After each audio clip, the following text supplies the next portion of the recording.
convidá-los, da igreja aqui presente, a igreja do Senhor, a abrir o Evangelho de João, capítulo 5, a partir do versículo 17. Evangelho de João, capítulo 5, a partir do versículo 17.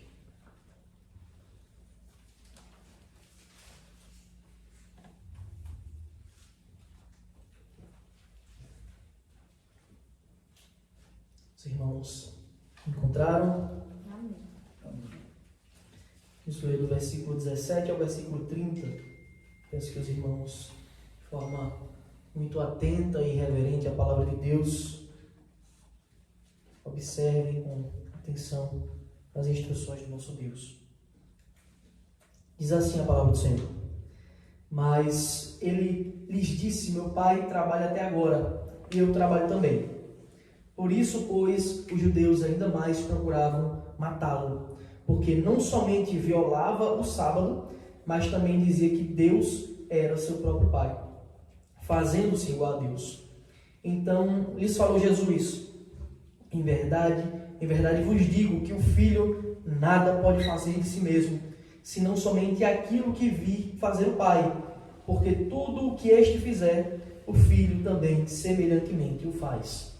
Porque o Pai ama o Filho e lhe mostra tudo o que faz, e maiores obras que estas lhe mostrará, para que vos maravilheis.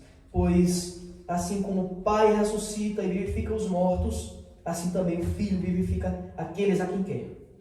E o Pai a ninguém julga, mas ao Filho confiou todo o julgamento, a fim de que todos honrem o Filho do modo porque honram o Pai. Quem não honra o Filho, não honra o Pai que o enviou. Em verdade vos digo, quem ouve a minha palavra e crê naquele que me enviou, tem a vida eterna. Não entra em juízo, mas passou da morte para a vida. Em verdade vos digo que vem a hora, e já chegou, em que os mortos ouvirão a voz do Filho de Deus, e os que a ouvirem viverão. Porque assim como o Pai tem vida em si mesmo, também concedeu ao Filho ter vida em si mesmo. Ele deu autoridade para julgar, porque é o Filho do homem. Não vos maravilheis disto, porque vem a hora em que todos os que se acham nos túmulos ouvirão a sua voz e sairão.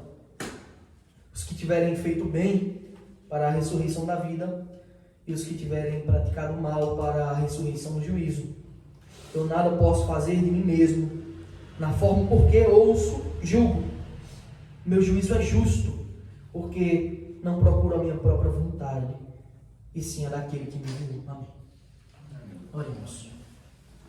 Santo Deus, Deus amado e glorioso, nosso Deus, estamos reunidos em Teu nome, nesse lugar, Senhor, tem abençoado, para que Teu povo ouça e cante louvores ao Teu santo nome, para que o Teu povo ore a Ti, Senhor, publicamente, para que o Teu povo ouça a Tua palavra. Por isso Te louvamos, Senhor, porque o Senhor tem nos dado a oportunidade de prestar culto com diligência, com humildade, pois bem sabemos, Pai, que de nós mesmos nada podemos fazer, mas senão que o Senhor tem nos auxiliado em tudo. Por isso eu Te peço, Senhor, que o Senhor continue também nos auxiliando nesse momento do culto, momento da exposição da Tua palavra, para que a Tua verdade seja anunciada da forma que o Senhor deseja que ela seja, não da forma que os homens querem, não da forma que nós queremos, mas da forma que o Senhor quer. Pois Tua palavra, ela é verdadeira comida, pois Tua palavra ela é viva e eficaz, Tua palavra ela penetra os nossos corações e ela nos revela a verdade. Então, por isso, Pai, devemos estar diligentes e atentos para ouvir a Tua voz. E eu Te peço, Senhor, nos ajuda, porque com as nossas próprias forças mesmo não conseguimos. Mas se o Senhor nos auxiliar, se o Senhor nos iluminar, abrir o nosso entendimento, certamente ouviremos a Tua palavra e assim poderemos praticá-la da forma correta. Auxilia-nos, Senhor. Ajuda-nos. Usa-nos para fazer a Tua vontade como instrumentos do Senhor para a Tua glória. É assim que oramos, em nome de Jesus. Amém. Meus queridos, essa passagem que nós lemos é continuação. Como os irmãos sabem, a gente tem feito de forma continuada a pregação do Evangelho de João, e a continuação de um texto bastante conhecido, que foi o que nós lemos na semana passada, por isso eu gostaria de recapitular brevemente. Texto de João, capítulo 5, começa no capítulo 5 e vai dos versículos 1 a 16, mostra a famosa cura de Cristo a um paralítico que estava há 38 anos naquela condição. 38 anos acamado, há 38 anos numa espécie de hospital, naquele lugar chamado Betesda. Muitos hospitais hoje levam um nome, porque o seu significado é Casa de Misericórdia. Então temos muitos hospitais com o nome Casa de Misericórdia, nada mais é que Betesda, que era justamente aquele lugar onde Cristo estava, que muitas pessoas enfermas, com várias enfermidades, muitos cegos, coxos, paralíticos, como o próprio texto bíblico diz, doenças que a medicina não tem cura, e aquelas pessoas estavam ali desesperadas, apoiadas em uma crença supersticiosa de que ao entrar na água do tanque, depois que um anjo vinha e agitava a água, eles seriam curados de qualquer enfermidade. Bom, e Cristo está naquele lugar e Ele vai curar aquele homem, fazer aquele sinal, como nós vimos. Mas desse sinal, dessa passagem, para que a nossa mente esteja reavivada, esteja ativa para a continuação do texto, para o texto que se segue, que está intimamente ligado com isso, é importante que a gente destaque alguns pontos. Então, eu gostaria de destacar apenas 6 pontos dessa passagem que nós tivemos a oportunidade de pregar na semana passada. Primeiro ponto é que Cristo ele cumpriu perfeitamente a lei. O texto de João, capítulo 5, se inicia com Cristo se dirigindo de novo para Jerusalém, por ocasião de uma festa, uma das festas judaicas, que era obrigação do povo de Deus comemorar. Então Cristo ele estava em cumprir a lei, ele estava em cumprir as ordens de Deus. Então João ele já inicia com esse fato, no capítulo 5, que Cristo estava indo para Jerusalém comemorar, celebrar uma das festas. Alguns teólogos acreditam que possivelmente era a festa de tabernáculos. O texto não diz, mas o que é fato é que Cristo ele foi porque ele cumpria a lei perfeitamente. Segundo ponto que eu gostaria de destacar, para que a nossa mente também esteja viva, para esse texto, que as nossas convicções e esperanças elas devem estar firmadas tão somente em Deus, tão somente em Cristo. Por que é que eu estou dizendo isso? Porque aquele paralítico ele tinha perdido as esperanças. Quando Cristo pergunta, ele quer ser curado, a resposta dele é: eu não tenho mais família, eu não tenho ninguém que me coloque no tanque quando a água é agitada. Uma pessoa que não é paralítico, que é mais rápido que eu, vai correndo no tanque e mergulha antes de mim e eu perco a minha bênção. A ideia era mais ou menos essa. Então, as esperanças dele estavam em sua própria capacidade de levá-lo à bênção, de levá-lo à cura. E nós não podemos ter a nossa confiança em nós mesmos, senão em Deus. Em Deus, em Cristo está a nossa confiança. Essa é a verdadeira fé. É depositar todas as nossas esperanças, todas as nossas fraquezas, as nossas ansiedades, as nossas dificuldades em Cristo. Porque Ele mesmo foi tentado em todas as coisas. Ele mesmo padeceu por muitas coisas. E como o texto de Hebreus diz, que nós temos um sumo sacerdote, que ele pode se compadecer de nós, porque ele mesmo passou por tudo isso. Então, nós devemos colocar a nossa confiança em Deus, em Cristo. Ele é a nossa confiança. Terceiro ponto que eu gostaria de destacar da passagem que nós estudamos na semana passada é que o nosso Deus, ele nos alcança graciosamente.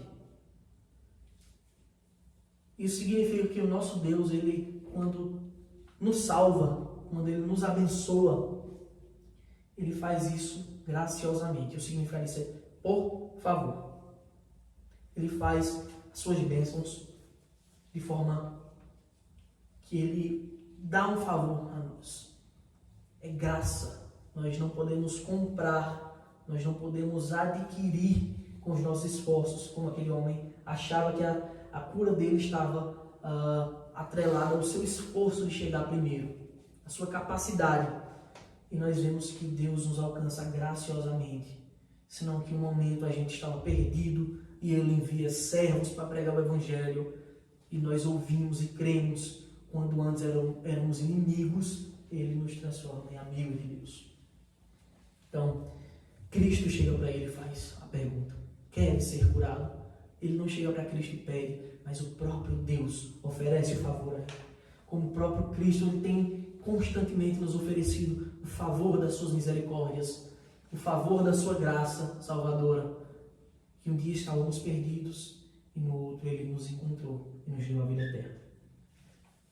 Quarto ponto que eu gostaria de destacar, que o sinal de Jesus, aquele sinal que Cristo fez na cura do paralítico, revela não só a sua graça, não só que ele é gracioso, que ele faz o favor de nos alcançar, como ele mesmo deseja nos abençoar, não só isso, mas revela também a sua divindade, revela que ele é Deus. O texto deixa bem claro que aquele homem, quando Cristo dá a ordem dele levantar, ele foi imediatamente curado, mostrando que Cristo tem poder sobre a criação. Ele pode restaurar a criação, ele pode vivificar a criação, assim como ele já nos restaurou quando nós recebemos a fé verdadeira. Ele pode também restaurar a criação. Ele pode restaurar a saúde das pessoas, ele pode restaurar a vida emocional, financeira, de qualquer âmbito, porque ele é Deus. Ou seja, o sinal de Cristo expressa a sua divindade. Aquele sinal que Cristo realizou mostra que ele é Deus. Ele tem o domínio, ele tem o poder sobre tudo. Quinto ponto que eu gostaria de destacar é que Jesus ele nos muda para uma vida de justiça e santidade. Quando o nosso Senhor nos alcança, ele nos toca, ele nos abençoa com a sua salvação, com a sua graça, ele não deixa as coisas seguirem qualquer caminho. Eu já abençoei, então siga a sua vida como sempre. Não. O Senhor ele nos alcança para uma vida de justiça, para uma vida de santidade, para uma vida de temor, de zelo diante desse Deus. Tanto que Cristo olha para aquele homem, mas na frente, naquele mesmo contexto, ele olha para o homem e diz: olha, vejo que já estás curado, portanto, não peques mais, para que não te suceda coisa pior. Assim mesmo ele faz uma mulher adúltera mais na frente. Onde estão os teus acusadores? Não peques mais. Nem eu te acuso, mas não peques mais.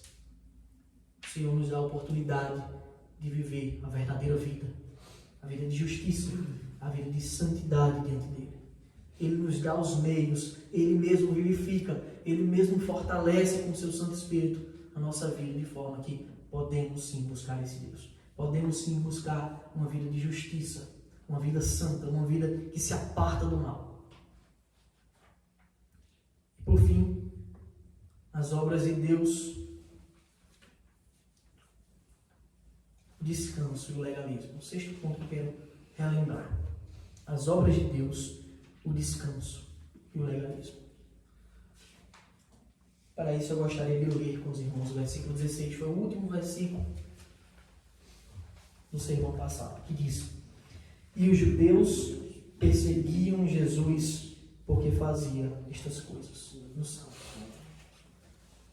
Cristo tinha curado um homem, Cristo tinha dado uma ordem para ele viver agora em santidade.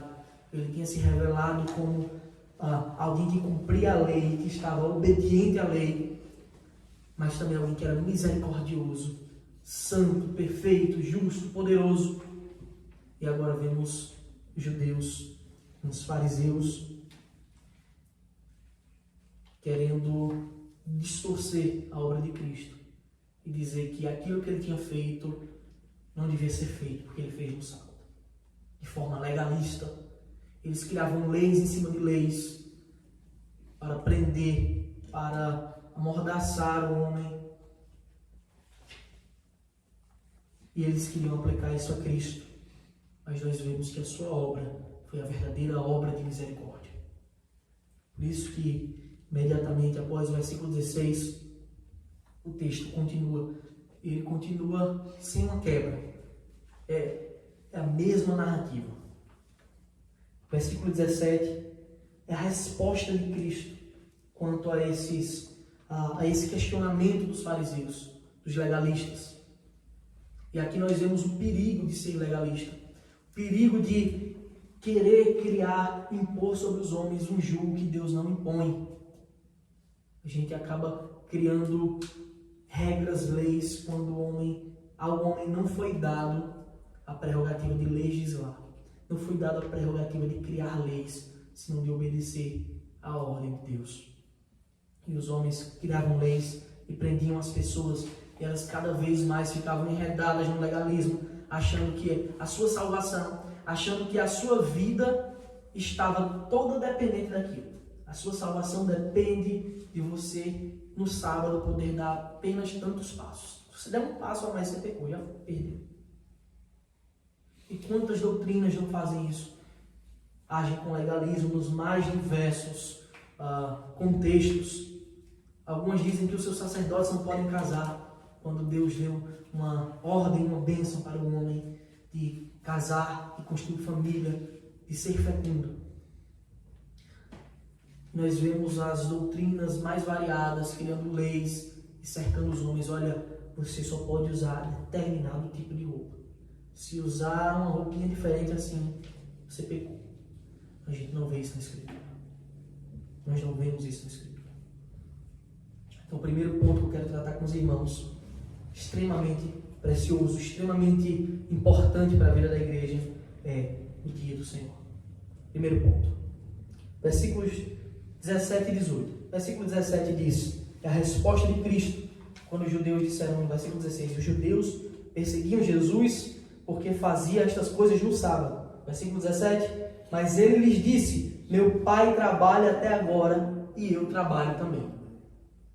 E agora, parece que Cristo está fazendo uma afronta, mas não é. Está falando a verdade. Meu pai trabalha até agora e eu também. Isso para o judeu legalista, para aqueles que não entendiam o real conceito do trabalho do Senhor, queriam condenar a Cristo pela quebra do mandamento de guardar o dia do Senhor, de guardar o descanso sólido. Nós vemos o legalismo dos fariseus contra esse dia. Eles diziam que o judeu podia andar no máximo um tiro de flecha, a distância de um tiro de flecha. Se passar daquilo ali no dia do Senhor, ele pecava. E aí eles mesmos arrumavam argumentos para burlar as suas leis, arrumavam argumentos para quebrar aquilo que eles faziam e viviam numa rede de legalismo, de injustiças, e faziam isso no templo, e faziam isso no culto. Nós vemos constantemente os fariseus agindo assim, constantemente. Que Deus nos guarde que nós não cairmos nesse erro de tentar legislar, mas que nós sejamos obedientes à palavra do Senhor, aquilo que nos foi entregue, aquilo que nos foi dado. Segundo, nós podemos perguntar então, quais são as obras, o que é que nós podemos fazer no dia do Senhor? Quais são as obras próprias do dia do Senhor? Uma vez que o dia do Senhor está escrito está na própria lei, os 10 mandamentos, na lei moral. Essa lei não foi, essa lei não caducou, a lei continua valendo. Nós temos a oportunidade de estar estudando o livro de Romanos. Nós vemos que a lei ela não caducou, a lei moral. Mas senão que Deus gravou a lei, a norma da lei no coração do homem. Nós devemos praticar porque reflete a justiça de Deus. Então, quais são as obras próprias do dia do Senhor? O que é que a igreja não só pode fazer, como deve fazer no dia do Senhor?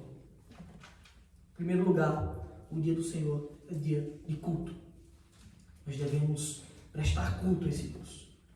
Reconhecer que tudo que foi feito pelas suas mãos. Reconhecer que toda obra, que todo governo, que toda majestade, toda soberania está em suas mãos. E é por isso que Deus separou um dia que nós precisamos nos reunir para cultuar esse Deus Santo. Então, a primeira obra importantíssima, extremamente importante para a igreja, uma obra própria do dia do Senhor, é adorar a esse Deus publicamente, cultuar a Deus. E nisso nós vemos muitas outras coisas que estão atreladas a isso, que muitas vezes na semana, na correria do trabalho, nós temos um tempo reduzido. Nós não podemos ter essa desculpa para o dia do Senhor, senão que é um dia de nós buscarmos a Deus em oração, em mais oração. Senão que é um dia de nós buscarmos a Deus em jejum também. Senão que é um dia de nós buscarmos a Deus na leitura da sua palavra. Quanto muitas vezes nós dizemos, eu trabalho tanto, ou eu que sou professor já trabalho lendo muito. E como é que fica isso? Não há desculpa, porque o dia do Senhor está posto para que você faça todas essas coisas também, com mais vigor, com mais vivacidade, com mais alegria. Então, o dia do Senhor é para as obras próprias de adoração e louvor e exaltação do seu nome.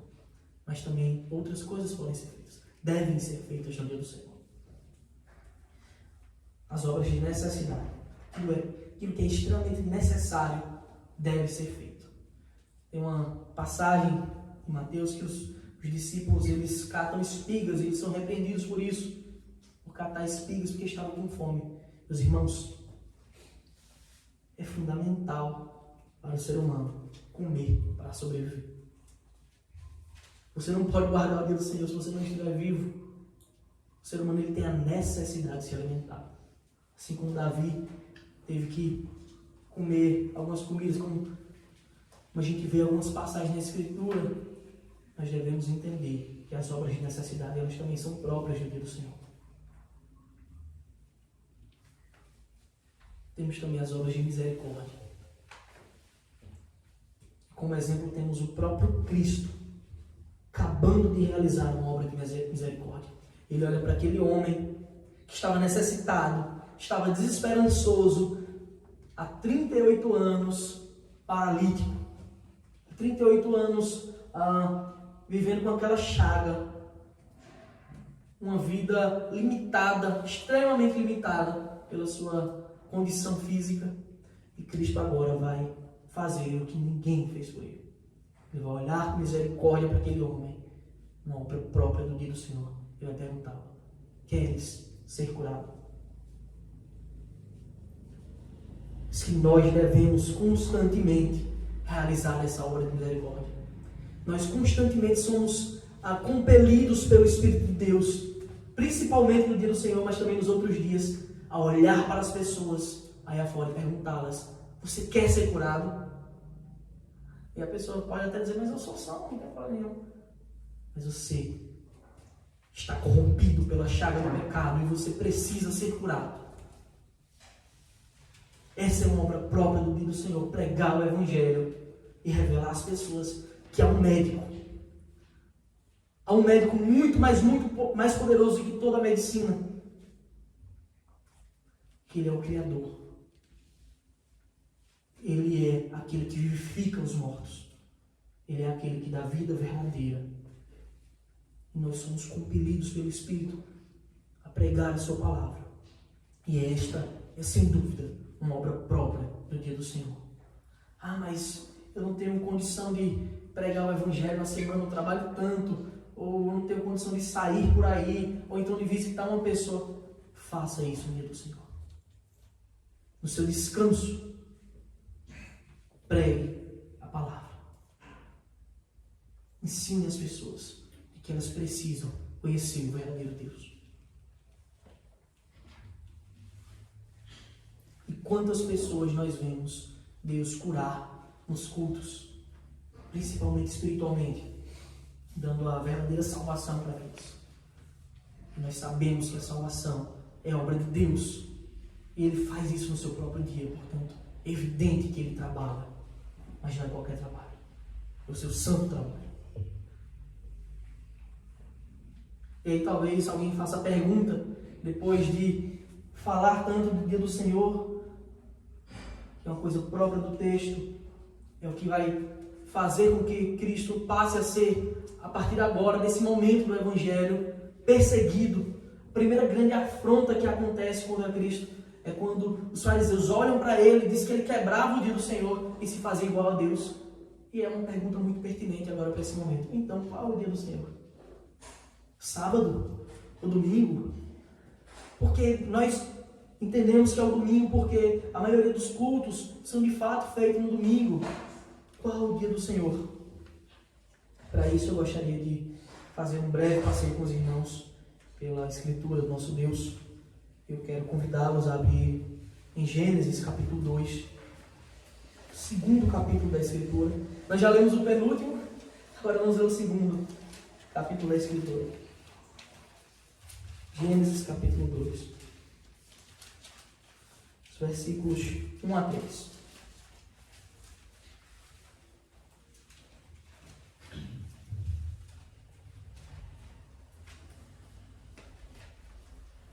Aqui está escrito o princípio do dia do Senhor. A razão primária.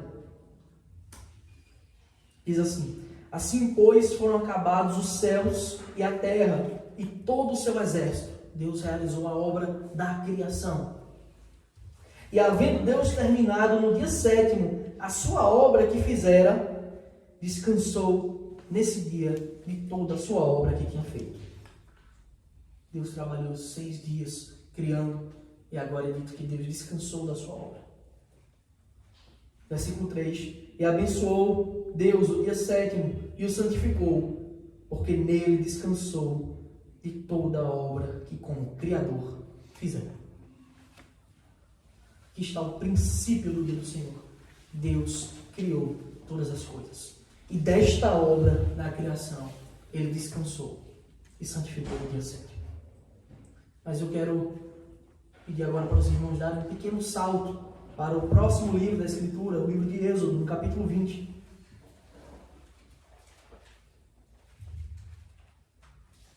Um dos textos mais conhecidos da Bíblia, que é a apresentação dos 10 mandamentos. Agora Deus vai entregar a Moisés os 10 mandamentos e mostrar aqui o descanso. É uma lei moral. Isso é uma coisa necessária, fundamental para o homem. É fundamental para o homem.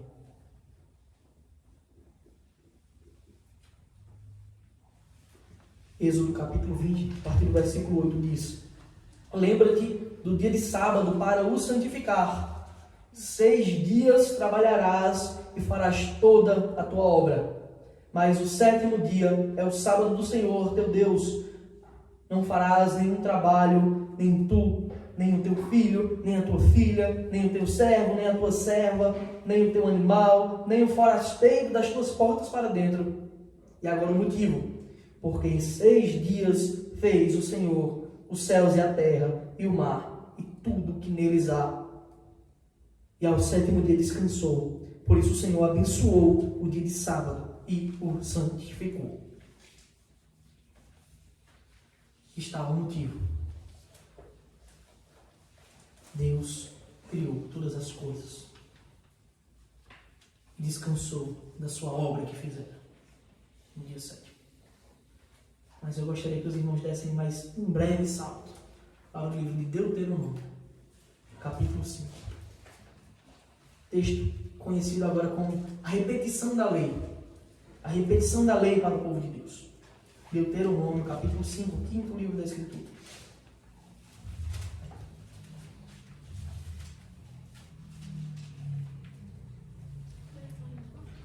Deuteronômio 5, a partir do versículo 12. Do versículo 12 ao versículo 15. Deuteronômio, capítulo 5, do versículo 12 ao versículo 15. Está escrito: guarda o dia de sábado para o santificar, como te ordenou o Senhor teu Deus. 6 dias trabalharás e farás toda a tua obra, mas o 7º dia é o sábado do Senhor teu Deus. Não farás nenhum trabalho, nem tu, nem o teu filho, nem a tua filha, nem o teu servo, nem a tua serva, nem o teu boi, nem o teu jumento, nem animal algum, nem o estrangeiro das tuas portas para dentro, para que o teu servo e a tua serva descansem como tu. Agora, olha o motivo que está descrito em Deuteronômio. Porque te lembrarás que fostes servo na terra do Egito, e que o Senhor teu Deus te tirou dali com mão poderosa e braço estendido. Pelo que o Senhor teu Deus te ordenou que guardasses o dia de sábado. Os irmãos conseguiram perceber a diferença de um texto para outro? Que houve uma alteração no motivo da guarda do dia do Senhor. Existia um princípio, existia uma razão primária, que Deus descansou da obra da sua criação. Mas agora, em Deuteronômio, os homens são compelidos a guardar o dia de sábado, porque Deus descansou agora na sua obra de restauração do povo, onde Ele tira o povo do cativeiro do Egito e agora faz o povo entrar em Terra Santa. Conseguimos perceber que há uma mudança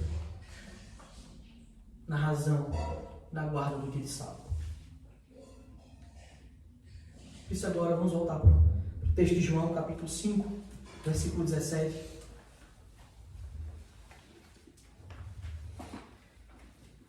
E é dito por Cristo: mas ele lhes disse, meu Pai trabalha até agora e eu também.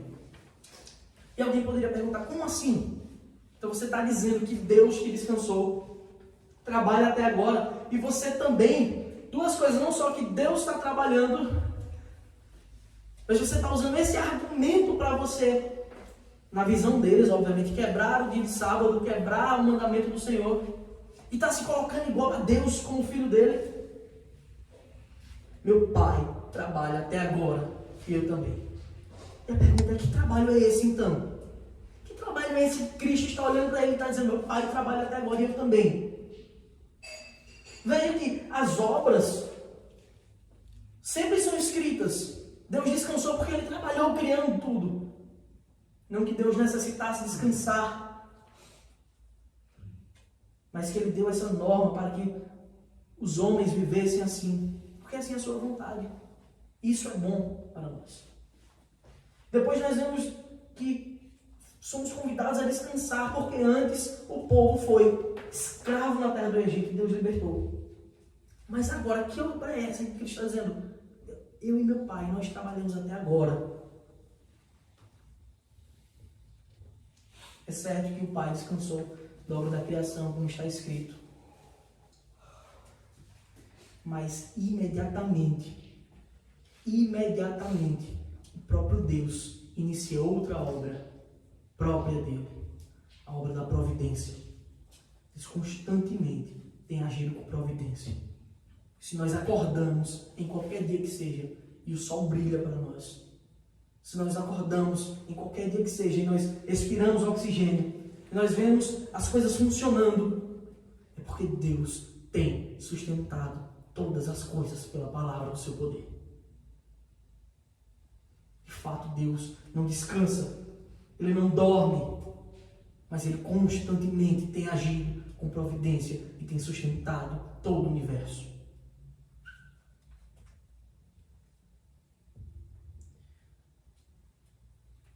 Pai e o Filho, eles não cessaram de trabalhar.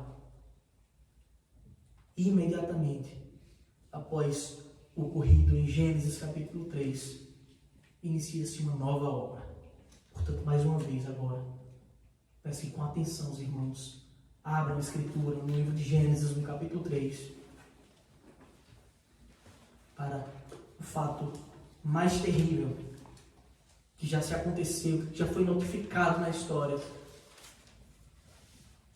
para o maior problema que a história já notificou, mas também para o maior ato de justiça sendo declarado, a maior bondade sendo declarada. Gênesis capítulo 3, a partir do versículo 6. Diz assim: vendo a mulher que a árvore era boa para se comer, agradável aos olhos, e a árvore desejável para dar entendimento, tomou-lhe do fruto, e comeu, e deu também ao marido, e ele comeu. Abriram-se então os olhos de ambos, e percebendo que estavam nus, cozeram folhas de figueira, e fizeram cintas para si.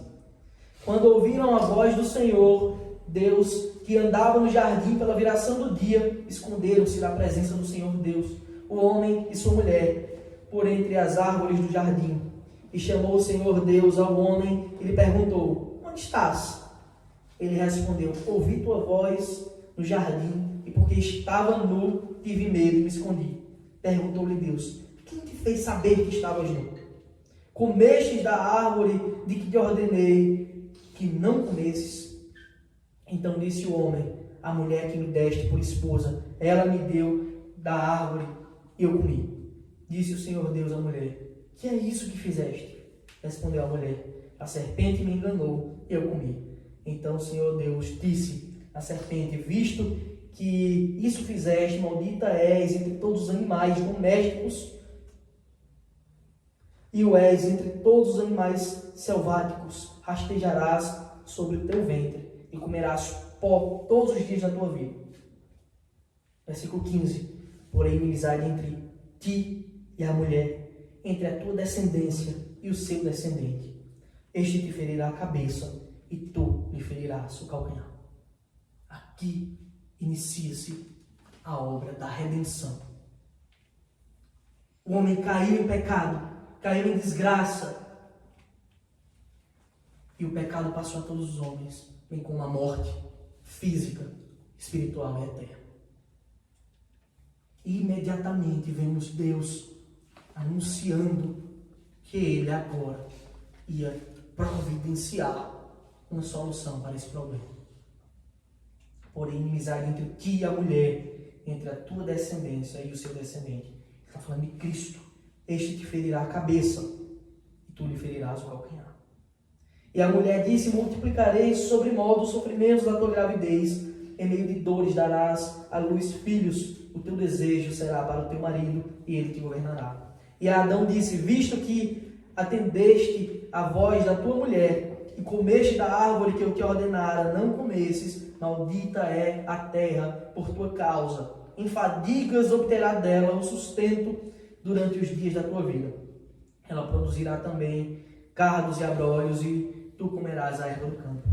No suor do teu rosto comerás o teu pão, até que tornes a terra, pois dela foste formado, porque tu és pó, e ao pó tornarás. E deu o homem o nome de Eva, a sua mulher, por ser mãe de todos os seres humanos.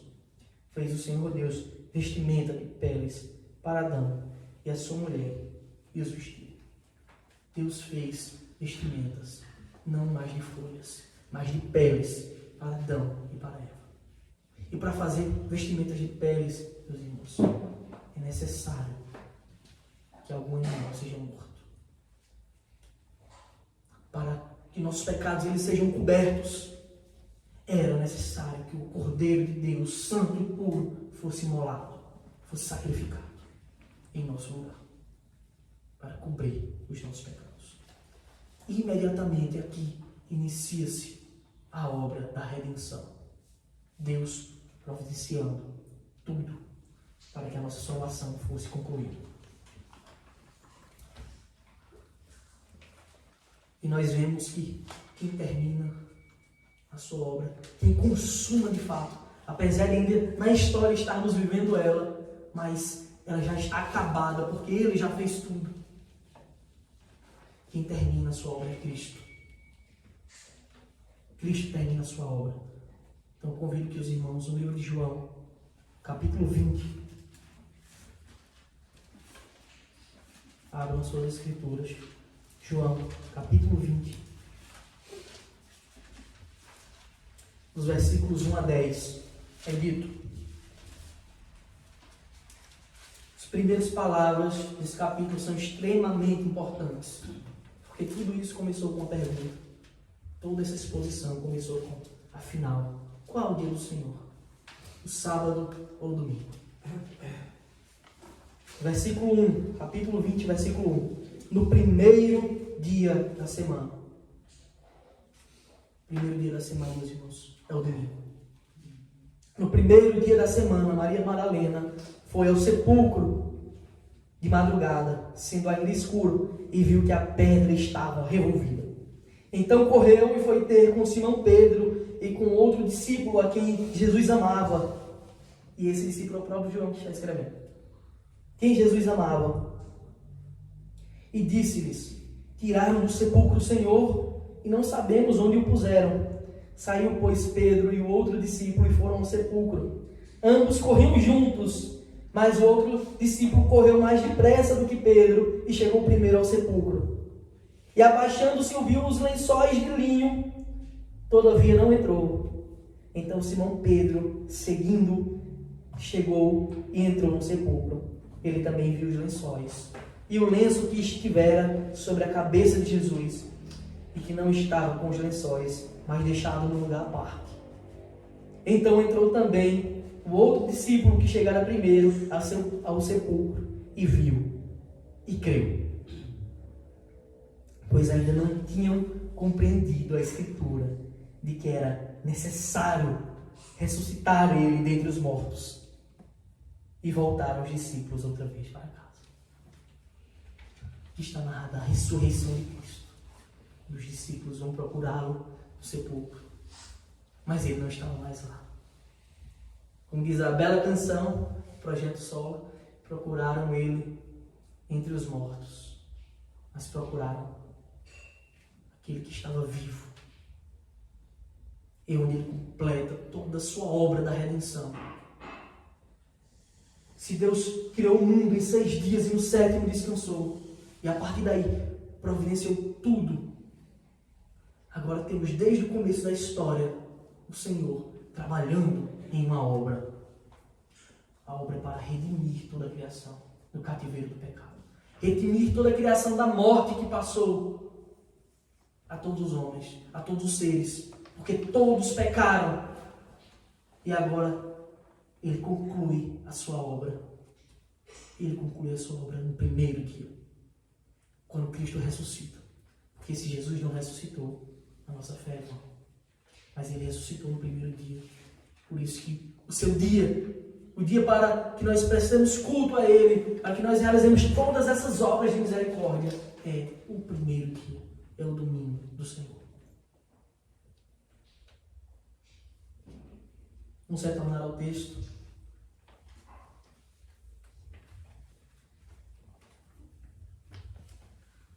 João, capítulo 5, versículo 18. Por isso, pois, os judeus ainda mais procuraram matá-lo, porque não somente violava o sábado, mas também dizia que Deus é o seu próprio Pai, fazendo-se igual a Deus. E aqui está a importância desse dia, que aqueles homens tinham corrompido com suas doutrinas falsas. Nós aprendamos de fato. Segundo ponto, eu prometo ser mais breve, que a hora se avança, são pontos mais curtos. O Pai e o Filho são um só. Toda essa situação, todo esse contexto que Cristo foi confrontado por aqueles homens depois de realizar tão grande obra, dá a oportunidade a Cristo de ele dizer quem Ele é, qual a sua obra e por que Ele está fazendo aquilo. E a resposta é que Jesus é Deus. Ele e o Pai são um só. Versículo 19. Então lhes falou Jesus: em verdade vos digo que o Filho nada pode fazer de si mesmo, senão somente aquilo que vi fazer o Pai, porque tudo que este fizer, o Filho também semelhantemente o faz. Tudo que o Pai faz, o Filho faz também. Ele está dizendo aqui: eu e o Pai somos um. Como assim? Em poder, glória, majestade, soberania, domínio. Um só Deus. De modo que a Trindade Santíssima é toda poderosa. Pai, Filho e Espírito Santo. O Pai é todo poderoso, é onipotente. O Filho é onipotente, o Espírito é onipotente. Como diz nosso credo, credo de Atanásio, contudo não são três onipotentes, é um onipotente, é um só Deus. Versículo 20. Porque o Pai ama ao Filho e tudo lhe mostra. Porque o Pai ama ao Filho e lhe mostra tudo que faz, e maiores obras do que esta lhe mostrará, para que vos maravilheis. Pois, assim como o Pai ressuscita e vivifica os mortos, assim também o Filho vivifica aqueles a quem quer.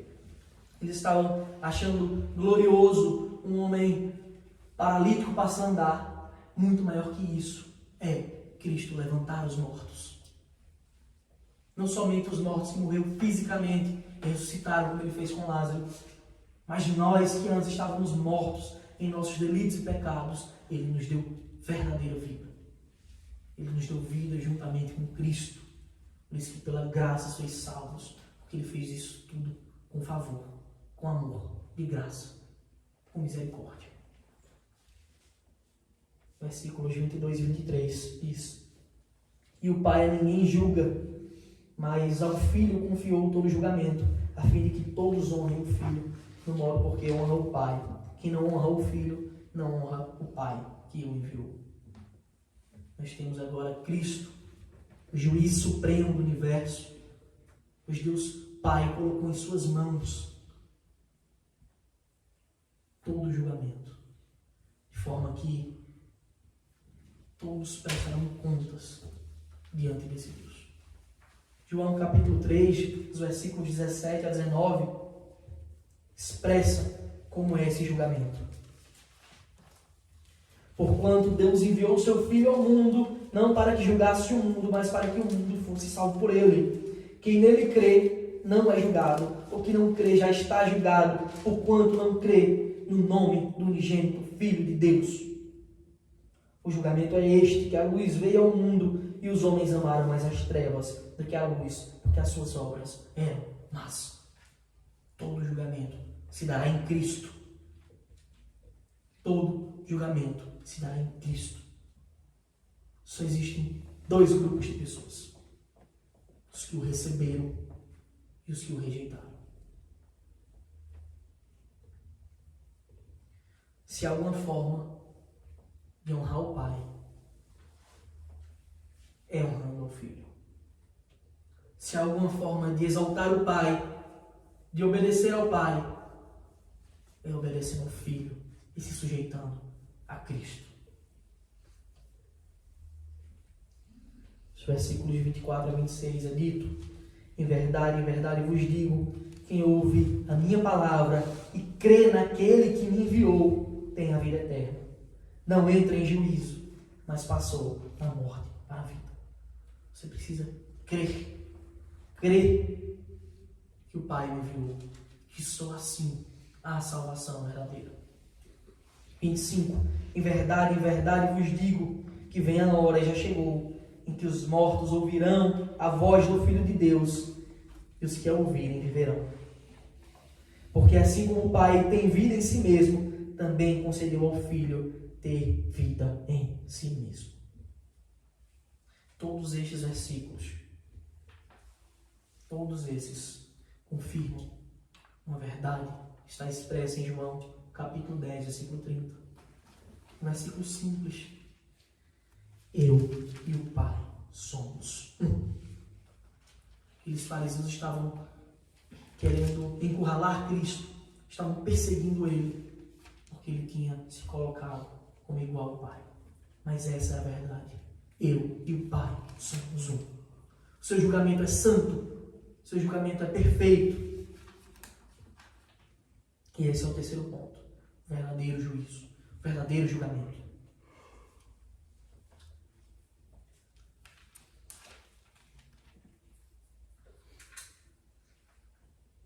Versículo 27 diz: Ele deu autoridade para julgar, porque é o Filho do homem. Cristo, ele é o juiz do universo.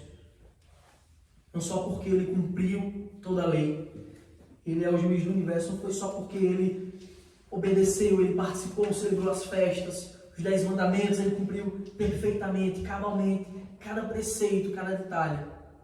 Ele é o juiz do universo, porque ele e o Pai são um. Essa é a sua essência. Ele é a própria justiça. Ele é a própria verdade, de fato. Por isso que ele é o juiz do universo. Porque toda justiça, toda santidade emanam dele. Ele é o Deus de justiça. Cristo, ele não tem justiça. Ele é a própria justiça. Versículos 28 e 29 dizem: Não vos maravilheis disto, porque vem a hora em que todos os que se acham nos túmulos ouvirão a sua voz e sairão. Os que tiverem feito bem para a ressurreição da vida, e os que tiverem praticado mal para a ressurreição do juízo. Quando João está falando isso de fazer o bem e fazer o mal, não no sentido de obras para comprar a salvação, mas no sentido daqueles que receberam a Cristo como seu Senhor. Aqueles que receberam serão vivificados para a justiça, para a glória, para a eternidade. Mas os que não se receberam, eles também ressuscitarão. Só que eles ressuscitarão para a condenação. Eles ressuscitarão para o juízo.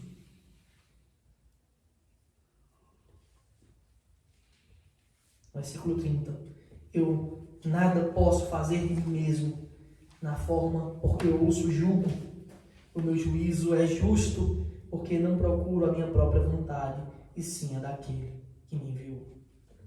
Esse é o juízo de Deus. Esse é o juízo de Cristo. Santo, justo e fiel. Mais uma vez, metendo ao versículo, capítulo 3 de João, os versículos 16 a 21, nós já lemos 16 a